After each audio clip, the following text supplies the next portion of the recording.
Hi friends, అందరికీ నమస్కారం. Friends, ఇప్పుడే అందిన వార్త. పెన్షనర్లందరికీ శుభవార్త అయితే వచ్చేసింది. 3 నెలల్లో మొత్తం చెల్లింపు.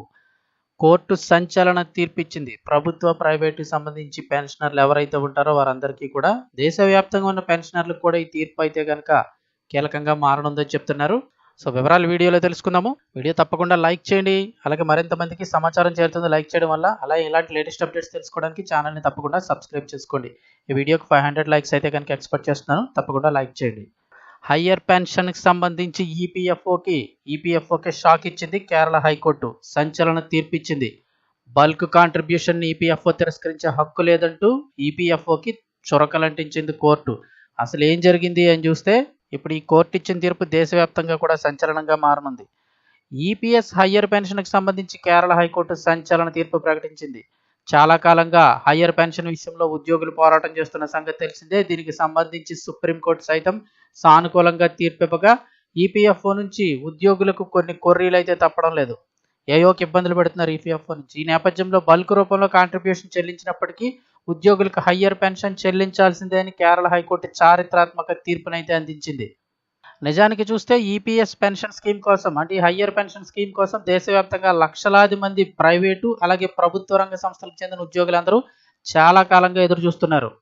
అయితే ఇప్పటికే వీరందరికీ అనుకూలంగా సుప్రీంకోర్టు తీర్పు ఇచ్చినప్పటికీ కూడా ఈపీఎఫ్ఓ తరపున అయితే కనుక ఉద్యోగులకు అనేక ఇబ్బందులు ఎదురవుతున్నాయి. తాజాగా ఇప్పుడు కేరళకు చెందిన మెల్మా సంస్థలో పనిచేసిన ఉద్యోగులు రిటైర్ అయిన అనంతరం తమ యాక్చువల్ శాలరీకి ఆధారంగా హయ్యర్ పెన్షన్ ఇవ్వాలని కోరారు. అందుకైతే ఈపీఎఫ్ఓ తిరస్కరించింది. ఈ మెల్మా కంపెనీ అనేది అయితే కనుక తిరువనంతపురం ప్రాంతీయ సహకార పాల ఉత్పత్తిదారుల యూనియన్ అని ఒక మెల్మా కంపెనీ అయితే ఉంది. వాళ్ళు రిటైర్ అయిపోయిన తర్వాత తమ శాలరీకి సంబంధించి ఎంత ఉందో దానికి హయ్యర్ పెన్షన్ ఇవ్వాలని కోరారు. అయితే ఈపీఎఫ్ఓ తిరస్కరించింది. దీనికి కారణం ఏం చెప్పింది? హయ్యర్ పెన్షన్కు ఉద్యోగులు అర్హులు కారని, చట్టపరంగా నిర్ణయించిన గరిష్ట పరిమితికి మించి కాంట్రిబ్యూషన్ ఇంకా అందించనన్నారు. ఇది బల్క్ కాంట్రిబ్యూషన్ రూపంలో లభించింది కాబట్టి హయ్యర్ పెన్షన్ సాధ్యం కాదని ఈపీఎఫ్ఓ పేర్కొంది. అంటే ఇక్కడ మీరు గమనించాల్సింది ఏంటంటే, ఉద్యోగులందరికీ విడివిడిగా కంపెనీ డబ్బులు కట్టకుండా ఒకేసారి కొంత ఎక్కువ అమౌంట్ అయితే ఉద్యోగుల తరపున కట్టింది. సో బల్క్లో కాంట్రిబ్యూషన్ అందింది. ఇది బల్క్ కాంట్రిబ్యూషన్ రూపంలో అందించింది కాబట్టి ఎవరెవరికైనా విడివిడిగా హయ్యర్ పెన్షన్ సాధ్యం కాదని ఈపీఎఫ్ఓ పేర్కొంది.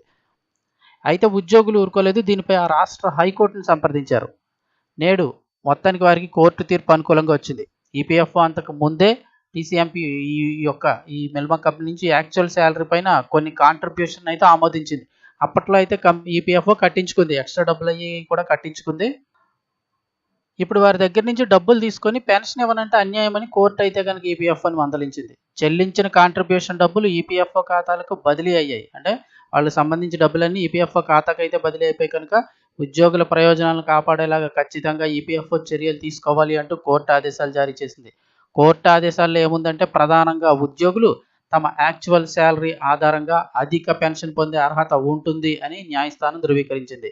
అలాగే ఈపీఎఫ్ఓ వారి ఉద్యోగులు ఎవరైతే ఉంటారో వారందరికీ కూడా 3 నెలల్లోగా ఈ పెన్షన్ మొత్తాన్ని కూడా, అంటే ఎప్పటి నుంచి ఆగిపోయిందో పెన్షన్ మొత్తాన్ని కూడా హయ్యర్ పెన్షన్ సంబంధించి 3 నెలల్లోగా మొత్తం చెల్లించాలని ఉన్నత న్యాయస్థానం అయితే ఆదేశించింది.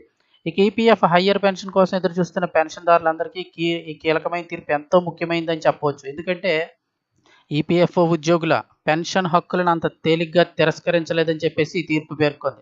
పెన్షనర్లకు కూడా కొన్ని హక్కులు ఉంటాయి, అది ఈపీఎఫ్ఓ ఏదోటి చెప్పేసి చేసేస్తే కుదరదని ఈ తీర్పు అయితే స్పష్టం చేస్తుంది. యాజమాన్యం బల్క్ రూపంలో అయినా సరే ఉద్యోగుల తరపున కాంట్రిబ్యూషన్ ఈపీఎఫ్ఓకి చెల్లించినట్లయితే ఈపీఎఫ్ఓ వారి హక్కులను తిరస్కరించడం కుదరదని హైకోర్టు పేర్కొంది.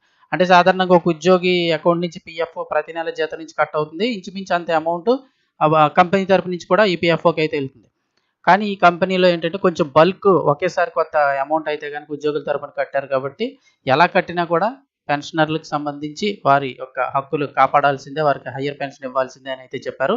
ఇక ఈ తీర్పు పెన్షన్దారులకు ఎలా ఉపయోగపడుతుందంటే, ఒక ఉద్యోగి పనిచేసిన సంస్థ నుంచి ఈపీఎఫ్ఓకి కాంట్రిబ్యూషన్ వెళ్ళినట్టయితే, అంటే ప్రతి నెల కొంత కొంత చొప్పున కాకపోయినా బల్క్ రూపంలో డబ్బు చెల్లించినప్పటికీ కూడా కంపెనీ ఉద్యోగులకు హయ్యర్ పెన్షన్ ఇవ్వకుండా ఈపీఎఫ్ఐ నిరాకరించలేదు. హయ్యర్ పెన్షన్ అనేది ఉద్యోగుల హక్కు, అది ఖచ్చితంగా లభిస్తుందని ఈ తీర్పు ద్వారా మనం అర్థం చేసుకోవచ్చు. కోర్టు తీర్పు ఆధారంగా దేశవ్యాప్తంగా ఉద్యోగులందరికీ తమ హయ్యర్ పెన్షన్ హక్కులను కాపాడుకునే వీలైతే కలిగింది. ఇది నిజంగా పెన్షనర్లకు శుభవార్త అని చెప్పుకోవచ్చు. సో తప్పకుండా వీడియోని లైక్ చేయండి. లైక్ చేయడం వల్ల అయితే మరింత మందికి సమాచారం చేరుతుంది.